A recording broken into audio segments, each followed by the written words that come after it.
On July 16, 1923, I moved into Exham Priory after the last workman had finished his labors. The restoration had been a stupendous task, for little had remained of the deserted pile but a shell-like ruin. Yet because it had been the seat of my ancestors, I let no expense deter me. The place had not been inhabited since the reign of James I, when a tragedy of intensely hideous, though largely unexplained nature, had struck down the master, 5 of his children, and several servants, and driven forth under a cloud of suspicion and terror the 3rd son, my lineal progenitor, and the only survivor of the abhorred line. With this sole heir denounced as a murderer, the estate had reverted to the crown, nor had the accused man made any attempt to exculpate himself or regain his property. Shaken by some horror greater than that of conscience or the law, and expressing only a frantic wish to exclude the ancient edifice from his sight and memory, Walter de la Poer, 11th Baron Exham, fled to Virginia, and there founded the family which by the next century had become known as Delapoer. Exham Priory had remained untenanted, though later allotted to the estates of the Norris family and much studied because of its peculiarly composite architecture. An architecture involving Gothic towers resting on a Saxon or Romanesque substructure, whose foundation in turn was of a still earlier order or blend of orders, Roman and even Druidic or native Cymric, if legends speak truly. This foundation was a very singular thing, being merged on one side with the solid limestone of the precipice from whose brink the priory overlooked a desolate valley 3 miles west of the village of Anchester. Architects and antiquarians loved to examine this strange relic of forgotten centuries, but the country folk hated it. They had hated it hundreds of years before, when my ancestors lived there, and they hated it now, with the moss and mold of abandonment on it. I had not been a day in Anchester before I knew I came of an accursed house. And this week, workmen have blown up Exham Priory, and are busy obliterating the traces of its foundations. Hey, did you know that H.P. Lovecraft had some issues with race? What? Say No. what? Yeah. Guy had some hang-ups. Maybe just a few. I would think that, okay, so what's funny is if you look this story up on tvtropes.com, and I always go to tvtropes.com for these stories because there's usually like a few like things I didn't notice that people point out. Yeah. But everyone points at, like, there's this thing where, like, people are just like, no one can talk about this story without bringing up the name of the cat.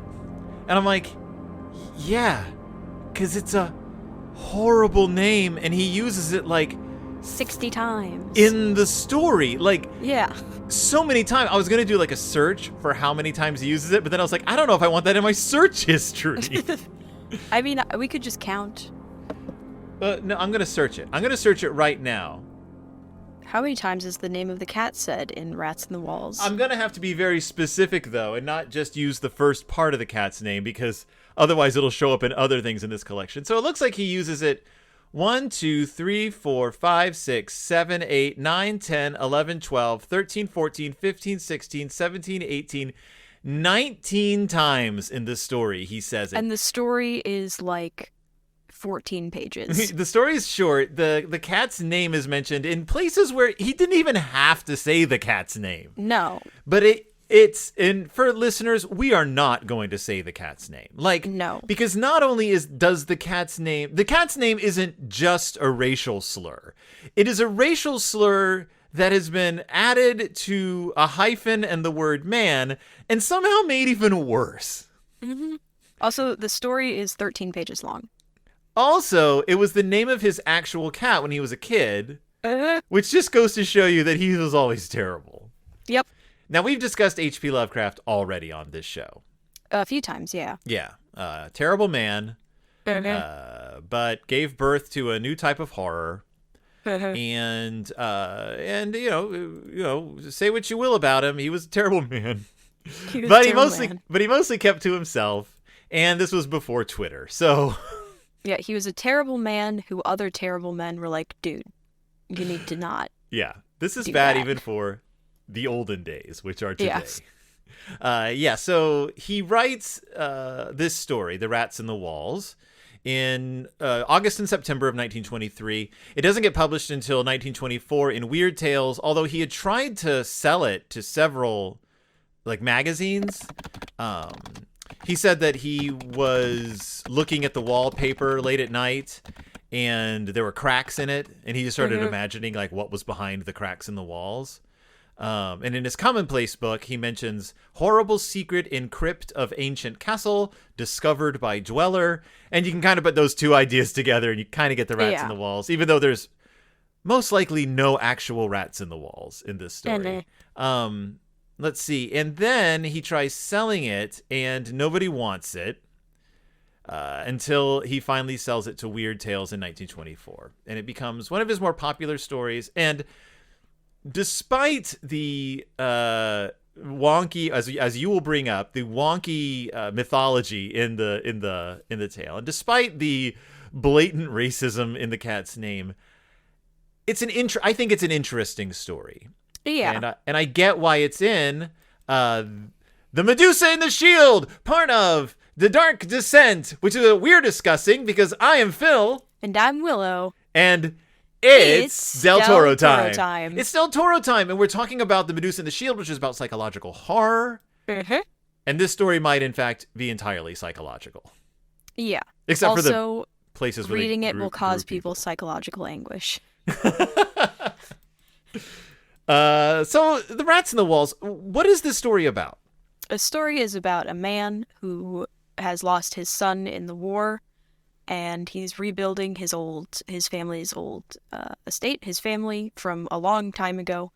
And his family has some rumors about it, that they're evil, demon-worshipping cultists or something.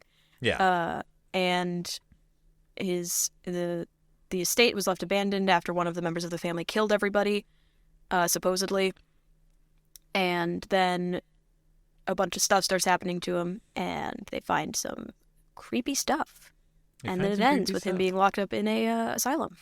It does. It's one of the few Lovecraft stories that actually does end with the main character that's considered a Lovecraft trope, is that the main character goes mad and ends up in an asylum. This is one of the ones where that really happens. And he goes bazonkers, eats a dude, and blames the rats. So why is it called The Rats in the Walls? This is the second of our The Walls trilogy. Yep. It's called The Rats in the Walls because he keeps hearing rats in the walls. Yeah. But only he can hear them. Do the cats hear the rats? The cats hear something. Yeah. But the people don't hear the rats. No. Yeah. And to be fair, it's a bunch of cats that he just moved to a new place, and cats tend to not really like that very much. And cats tend to be irrational anyway. We don't ever know what they're doing. But he has a cat, his favorite cat, which is his boyhood cat. A cat which has been whose name has been changed in some collections, actually, to Black Tom, which makes sense. It's Tomcat, and it is black. So if we have to refer to the cat, I guess Black... Can we come up with a different name? How about Alan? Yeah, Alan. Alan the cat. So Alan is his cat. And name aside, Alan is a pretty cool character. Alan is a good cat. Yeah, he's a main character in the story. As horrible as the man was, H.P. Lovecraft loved cats. He loved cats. He thought they were the greatest animal.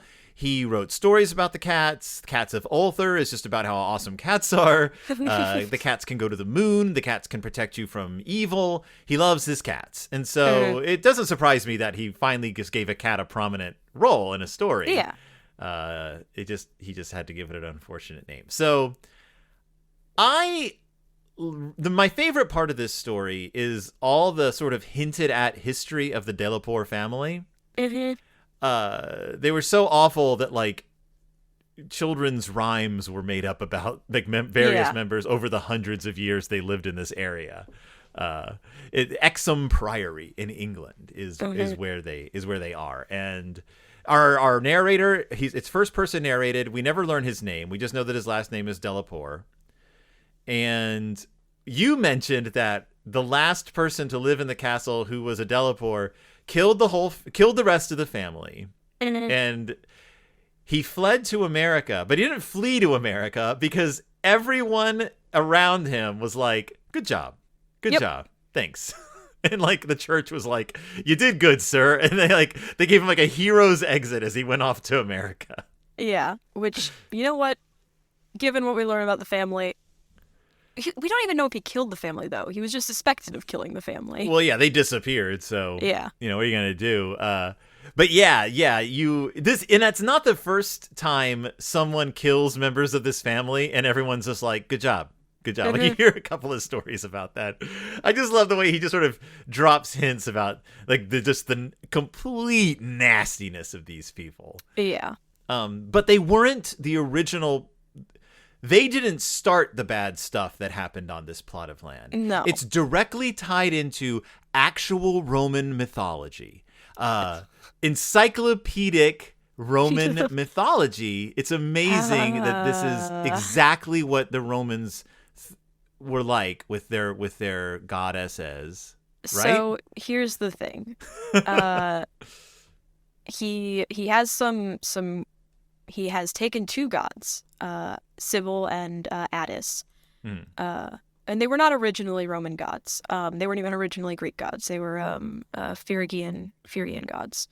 Cybele was the mother of the gods. And eventually in Rome, she was sort of tied in with Rhea, their mother of the gods.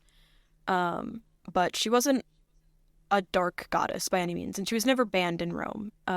They worshipped her. They brought her in annually. They had a ceremony for her. Some of the stuff that her like priests did was a little messed up. But what priests weren't? The Galli priests, they did self-castration, which ties into the myth of her and Attis. She drove Attis to madness for his infidelity, and he castrated himself. So she was by no means a dark, mysterious, unknown goddess, as she is labeled in this. They're technically called the cult of Cybele, but every god had a cult because cult meant something different. But she was in Greece. She was tied in with Dionysus. There were orgies and stuff, like orgy celebrations that eventually tied in with the orgies of Dionysus. She was just the goddess of fertility in Rome.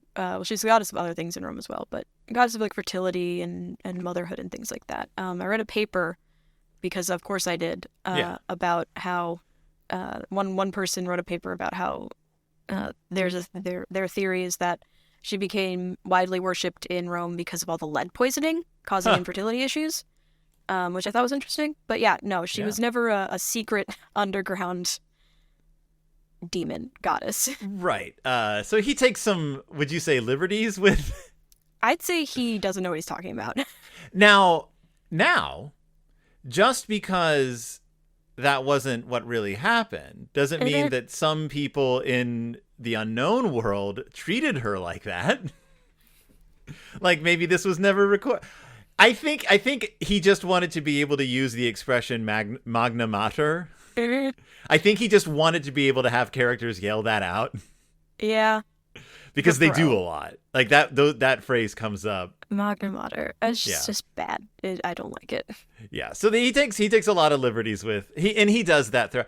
It's kind of I believe he's following in the traditions of Lord Dunsany, who kind of did that. Was like, I'll take these established gods who most readers don't know a ton about, and I'll kind of twist it. He did it with Dagon. The god Dagon. In Cthulhu mythos, the god Dagon is not really what the actual god Dagon was. So I just felt like it was necessary to give some context, because a lot of people probably aren't going to read a lot about Cybele, and I don't want their entire perception of the goddess based off of this story. Yeah. It's funny that, like, because you were like, I'm so mad at this story, and I thought you were going to be like, I don't know what. The last thing I thought was that because he got the mythology so awfully well, obviously wrong. the racism is awful, and that's really upsetting. But everyone knows that the racism is awful, and that's really upsetting. Someone else points out that he says, I saw my old black cat dart past me like a winged Egyptian god. And they're like, Isis was sometimes depicted as winged, but Bast, which is the cat or lion god, didn't have wings. So they're like, I don't know which one he was referring to at this point. Yeah. But he also mentions Nyarlathotep at one point, and that's just like, what? He mentions, he says, Nyarlathotep, the mad, faceless god, howls blindly in the darkness to the piping of two amorphous idiot flute players. And I'm like, well, that's Azathoth. That's not even Nyarlathotep. So he gets his own mythology wrong. Yeah. It could be, you know what it could be? What? Unreliable narrator. Or maybe He's it's just the narrator doesn't know anything about mythology. I don't think so. So speaking of unreliable narrator, though, this guy is probably one of the most unreliable Lovecraft narrators of all time, considering he doesn't even really realize he ate his friend. Yeah. So what do they? Sybil has a cart that's pulled by two lions. Ooh, it's pretty fancy. Cool. Like the Wizard of Oz lady, Ozma. Her cart is pulled by the Cowardly Lion and the Hungry Tiger. Yeah. So, he wants to eat a fat baby. The story is fairly simple. The first chunk is all about the history of this guy's family. And the second part is him rebuilding this castle. So he's actually rebuilding it.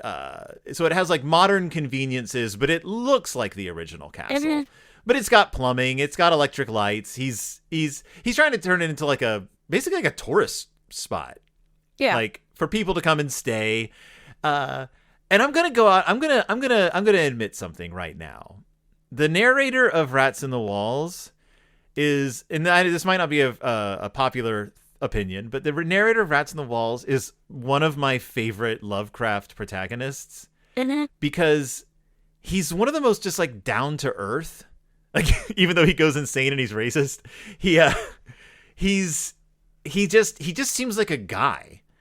Like he just seems like some And he loved his son, and he took care of his son for 2 years, and then his son died, and it's just a shame. He's horrifically racist. He's horrifically racist because of his terrible cat, or his great cat with a terrible name. Yeah, and the way that he describes all of the bones and things. Yeah. So, well, I mean, okay, I'll give him the bones because that's just him. Like that's anthropology in 1920, whatever. Like he mentions the Piltdown Man. This is written before the Piltdown Man was revealed to be a hoax. So there's some questionable anthropology going on in this one. Hey, to be fair, most anthropology and archaeology early on was pretty bad. Yeah. It consisted of stealing corpses from indigenous people. I was gonna say I believe they were still eating mummies at this point. Yeah. So let's not forget the origins of archaeology, everybody. Right, and Lovecraft was going off the books that he had available to him, but this story does make clear that Lovecraft did research. Like he was well read. Like he knew the names. He knew what he was talking about to a greater or lesser degree. But yeah, he starts hearing these rats behind the walls, which is weird because he thought the walls were solid stone. So he's friends with this guy. His son was friends with this guy. Right. He's a friend of his late son named Captain Norris. I like Captain Norris. I do too. He's kind of a round faced. He's like a kind of a roly poly little guy. But and they do the math, and I think the narrator, just if you do the math of how many years have gone by, he's like in his 60s. So he's friends with this young guy, and they go exploring underneath. They hear that he hears the rats go underneath the castle, and he discovers that there is a secret sub basement, basically. Yeah. And initially they just find like carvings and inscriptions that hint at like weird things. And they get a group of experts, including like a man who's unfortunately psychic, to go. Unfortunately, psychic is a good way to describe this. And it's kind of cool that like it has the like let's gather together the investigation team. Like this is a role playing game. Like this is this is a Call of Cthulhu campaign, and Yep. they're getting everybody together to go investigate the ruins, and they make a horrible discovery underneath the castle. A horrible but really awesome discovery. And what is that horrible discovery? It's like a subterranean, like, living space. Uh-huh. Like a city. But what were they doing in the city? Dying. But who was dying? The peasantry, I think they call them. And rats. Well, you're leaving out the most horrific part.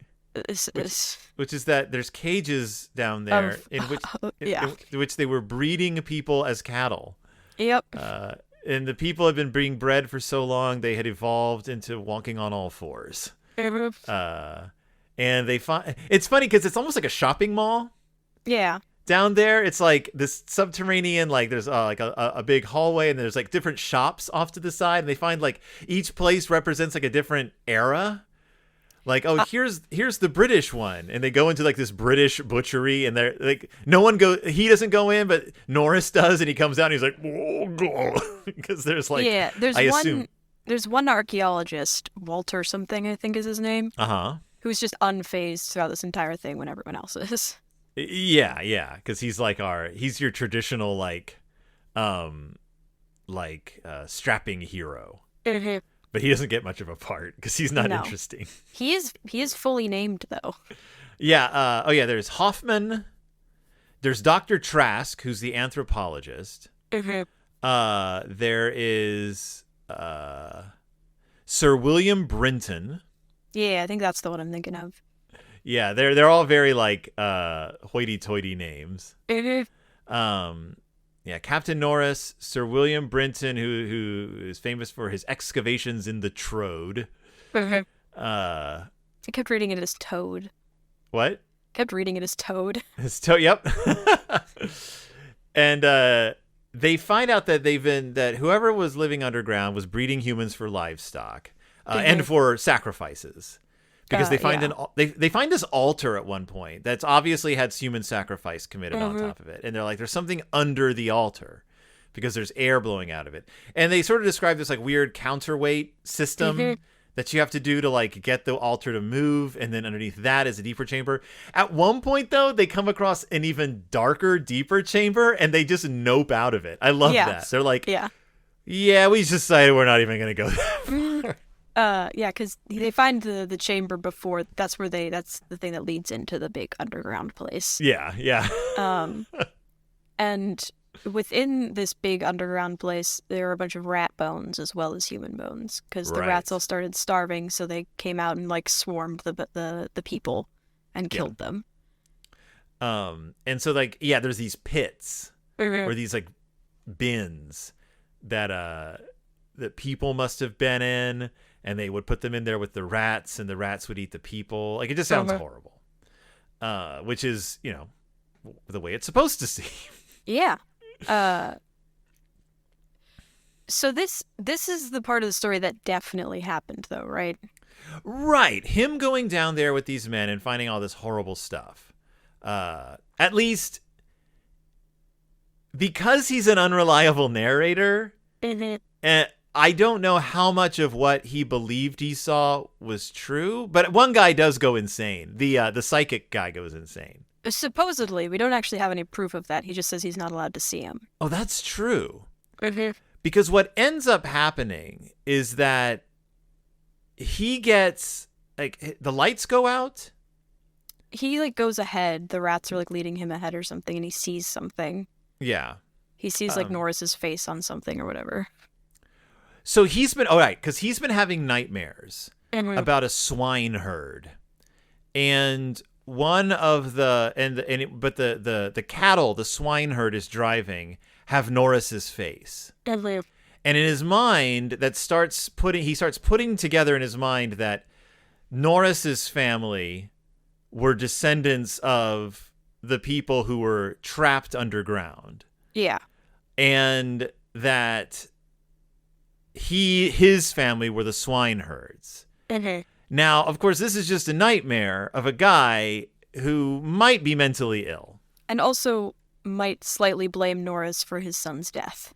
Yes. So Yeah. that's the big thing at the end, the twist. And one of the reasons I really like this story. Yeah. Because he says so his foot slips in the dark and he thinks he's going to fall into a pit.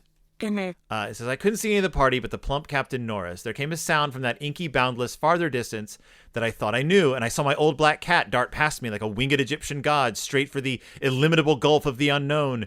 And that's when he starts hearing like eldritch horrors, and he thinks he imagines Nyarlathotep.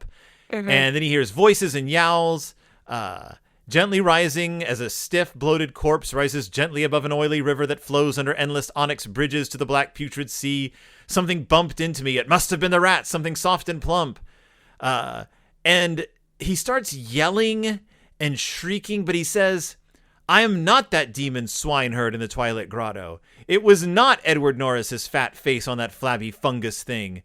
Who says I am a Delapore? He lived, but my boy died. Shall a Norris hold the lands of a Delapore? And then he starts like freaking out, and when they find him, he's eating Norris. Yeah.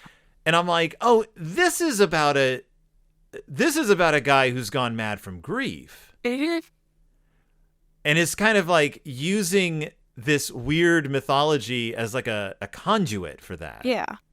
Because his son was interested in the lore of the family and would write him letters about the family lore. And Norris was the one who got his son information about the family. Right. So did it all sort of ties together as a mess of enabling history. Yeah. And it's one of the reasons that this is one of the ones where I'm just like, yeah, I can see why you put this in the psychological horror section. Because it's just, I mean, as far as we know, nothing supernatural ended up happening. Yeah. I mean, there were people maybe being bred for food underground, but that's not supernatural. And that's just awful. It's terrible. Of course, there's no way that people could have evolved that quickly into. No. Yeah, but although they may not have evolved, they may have devolved, as it would be, because when put in situations where they're not given food, education, water, normal socializing, humans are just animals like everything else. Right. Also, there's no way in hell that was happening for 10,000 years, as he says at one point. Right. Because he believes that this place was, it had druid temples, it had prehistoric temples, it had druid temples, it had Roman temples. Like, you sort of get the idea that he believes that the land itself is kind of cursed. Like, it's just a place that's drawn horrible, and that the Delapore family was just the latest part of all that. Yeah. Or there's something living underground that's even worse than the rats that they're sacrificing people to. It never goes any further than that. Yeah. There's something else in that pit that they didn't go down. And there is something else, yeah. Yeah. He makes it clear at the beginning of the story that the place is being torn down now. He says like a couple lines or a couple paragraphs like, now the building is being torn down and here's why. Right. And it's mostly a self-contained story. Like I said, he mentions Nyarlathotep, but it's a kind of a different character. I think this is the first story he ever included that name in. There was a poem about Nyarlathotep, but this is not the same guy. The Magna Mater and Sibylle have been folded into the Cthulhu mythos, like this version of all that. Sibylle. Exham Priory is mentioned. Bolton, Massachusetts. So I call her Sybil. That's my bad. Was mentioned in Reanimator and Color Out of Space. And Lady Margaret Trevor of Cornwall, which is the woman who had the terrible poems made up about her. is apparently, it says, a direct ancestor of the narrator of the Lovecraft story Caliphas, who was the narrator was the last of a noble family that lived in an ancestral manor for 13 generations at the coast on the other side of the Surrey Downs from London, and perishes by drowning at the foot of a sea cliff below the ancestral home, which is named Trevor Towers. So it could have been that these families were all connected. Yeah. So yeah, it's interesting. It's interesting that like he may have accidentally maybe connected this to his other writings. Yeah. But so that's yeah. The cat does a good job in the story. The cat does a good job in the story. Alan the cat. Alan, we like Alan. But yeah, I like the Rats in the Walls for what it is, and think that maybe I don't know. As far as I know, no one's ever done like a Kingfisher-esque rewrite of it. Like let's do a retelling of Rats in the Walls. Maybe someone has. If anyone knows of a rewrite of this, I would love to like read like an expanded novel of it. But there have been comic books. I read a comic book adaptation of this illustrated by Richard Corbin. H.P. Lovecraft Historical Society did a radio drama of it. Did they change the cat's name? I don't know if they changed the cat's name. I don't know. I haven't listened to it. But there have been a bunch of audio adaptations and readings, and not really any movies, but it's a short story that's lived on past maybe past its sell by date, but who knows? Who knows? Yeah, I mean, it's a really good story. It's just really racist. Yeah, it's just racist. It's not his most racist. It's just racist. Sorry. It's a good story, great writing, great like telling. It is horrifically racist. So if that's not something that you're comfortable reading, and if that's something that makes stories bad for you, then yes, that it's a bad story. I will say that it is very racist, but it's certainly not his most racist. It's just saying something. Because the horror at Red Hook still exists, and oh boy. And also, he doesn't encounter any people of color in this story, which is for the best. H.P. Lovecraft, everyone. The man that we have to deal with. So, yeah, I'm looking at this comic book adaptation of Rats in the Walls, and it's Richard Corbin, so it goes a little over the top at times. But it's fun. And so if you want to get your hands on that, you can find it in several Richard Corbin collections. But I don't have anything else to add about this. Yeah. It's the Rats in the Walls. Just a solid story. Just a story. Yeah. I can imagine it being adapted in some way for like an episode of Cabinet of Curiosities. They already did their rat episode. But this one seems like it's just sitting there waiting for that. Yeah. Like it's just like some kind of expansion of the backstory is what I want. If they decide to do this for season 2 of Cabinet of Curiosities, please make the cat's name Alan. The cat will be named Alan. Oh, and Stephen King wrote a homage to this story. I read that one. Jerusalem's Lot, which isn't exactly like this, but it does involve it's a Lovecraft pastiche anyway. Yeah. And it does involve Rats in the Walls. And very similar town reaction to the main character. Right, yeah, because it's about a guy who inherits a house and goes to live in it. But it's in Jerusalem's Lot, which of course is also known as Salem's Lot, which is the town the vampires end up coming to. That's a good story. It is. That's a good story. There's a moment in that short story when I first read it when I was in junior high that made me yell.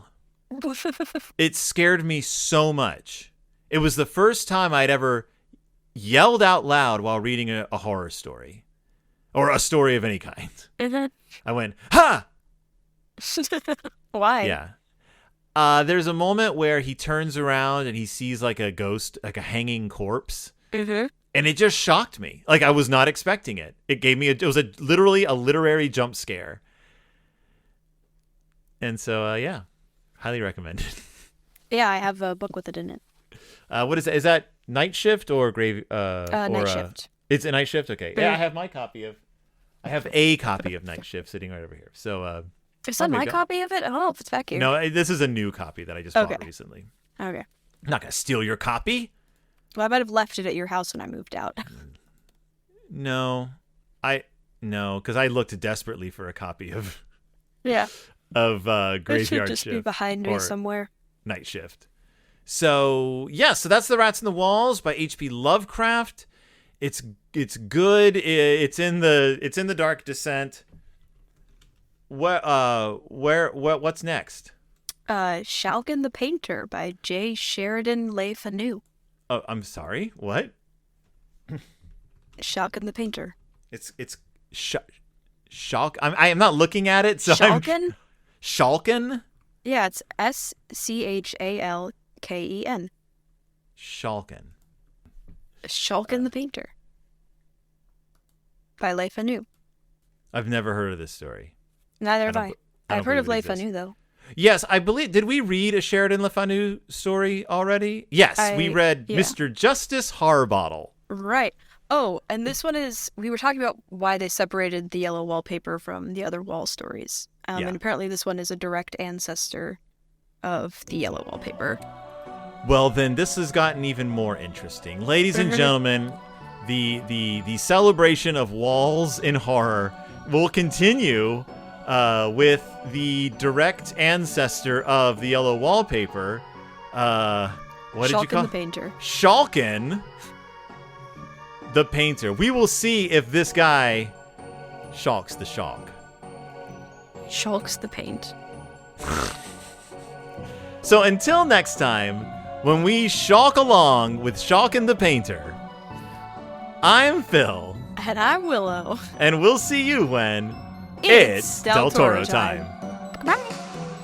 Come on.